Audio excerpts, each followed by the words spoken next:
In this video, we're going to be making the Battle of Qat Chrystac using Eckhart Slatter's depiction of the battle in Empire War Remake Mod.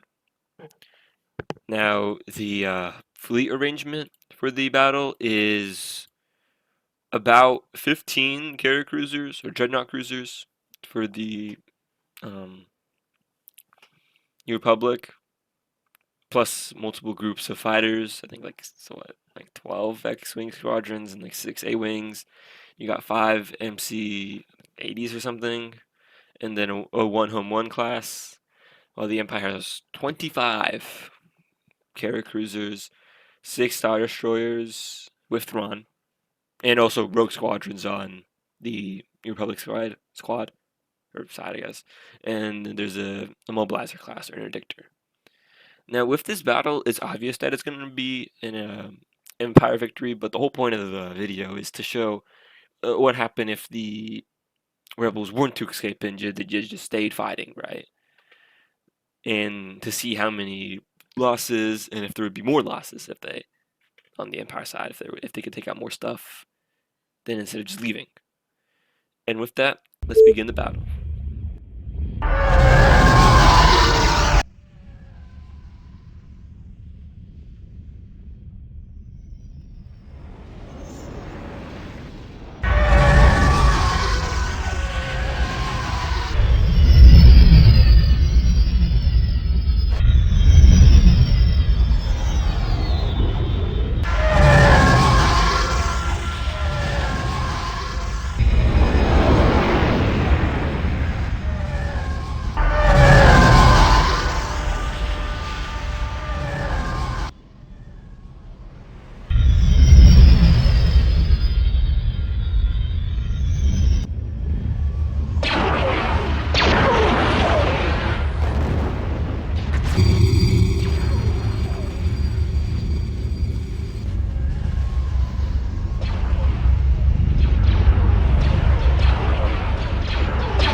Now, as expected, it was an Imperial victory, right? But the losses are somewhat more accurate. Like in the actual like battle in the comics or in the book, right? They did lose about, I don't know, light casualties and a victory, a destroyer, which in the results they do lose one victory, but they did lose quite a bit.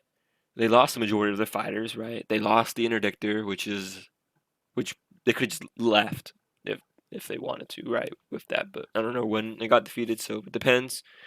And they lost about, so there's 23 total dreadnoughts, but you gotta subtract like 15 because they count for both sides, and so it's about 8 dreadnoughts, which is quite a bit considering the amount of outnumbered and how outnumbered they were. And Thrawn is still alive and kicking there. And the Star Destroyers received only like light damage. Well, a lot of the dreadnoughts actually received quite severe damage. But I think if what Thrawn, the reason why Thrawn brought so much ships is because they thought the rebels were going to bring a whole new fleet. And I feel like if they did bring in like I guess technically third fleet, I think the rebels could have done more. Like they needed more heavy ships because 6 Star Destroyers is like alone is quite a bit already, and you have that much of a screen of like 20, I think 25 dreadnoughts is quite insane. And plus, if this like weakened state, like if what do you call 'em? Akbar's fleet came out of nowhere, I think that they could have destroyed it. But also, it would have just expanded the conflict more because I think pretty sure Thrawn had actually reserves.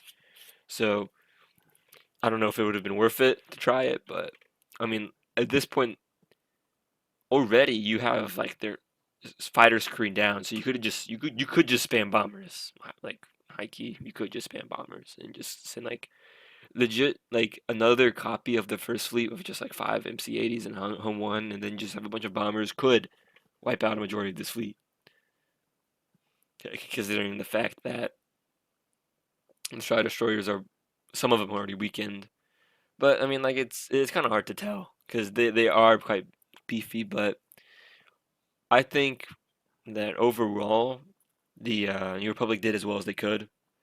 And also there's the like big strategy where there's like an impressive like fighter tactic. They really like split the fighters in half and they managed to destroy them interdictor, allowing them to escape. That's obviously not going to be shown in the video, so because they can't obviously do strategy that sophisticated. But I mean overall, I think they did as well as they could, and I think that's it. So see y'all in the next video.